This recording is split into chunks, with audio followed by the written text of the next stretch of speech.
Réussir la transition énergétique en France avec le scénario Négawatt. Face au dérèglement climatique, à l'épuisement des ressources et au risque d'accident nucléaire, notre système énergétique doit évoluer. Une action insuffisante aujourd'hui nous obligera à redoubler d'efforts demain. Il y a urgence à agir. L'association Négawatt a analysé notre façon d'utiliser l'énergie en France pour identifier les domaines dans lesquels on pourrait réduire notre consommation.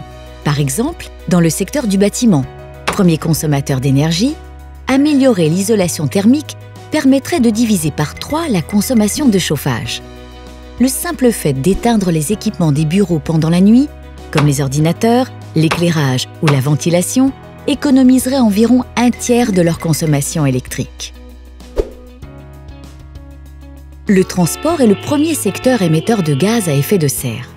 Aménager l'espace pour privilégier la marche, le vélo, les transports en commun ou des voitures partagées alimentées en électricité ou en gaz renouvelable permettrait à chacun d'adapter son mode de transport à son trajet en divisant les émissions de gaz à effet de serre par 20. Notre mode de consommation actuel nous pousse à jeter et à renouveler fréquemment nos équipements.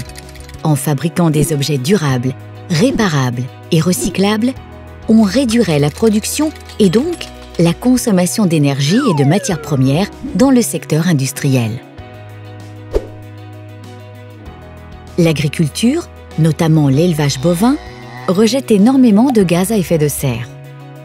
En réduisant notre consommation de viande de moitié, on diminuerait le nombre d'animaux d'élevage et la pollution qu'ils génèrent, tout en adoptant un mode de vie plus sain. Ce secteur pourrait également développer de nouvelles activités pour transformer certaines matières agricoles en gaz renouvelable. Les experts de l'association Négawatt ont ainsi élaboré un scénario de transition de 2017 à 2050 fondé sur une utilisation raisonnée de l'énergie et la généralisation de technologies plus efficaces. S'il est appliqué, la totalité des besoins énergétiques de la France en 2050 pourrait être satisfait par les énergies renouvelables. Un moyen de lutter activement contre le dérèglement climatique. Les avantages sont nombreux. Une meilleure qualité de l'air, des milliards d'euros économisés sur l'achat d'énergie, plus de pouvoir d'achat et la création de centaines de milliers d'emplois dans l'isolation des bâtiments ou la production d'énergie renouvelable. La transition énergétique est possible. Elle est porteuse de multiples bénéfices économiques, sociaux et environnementaux.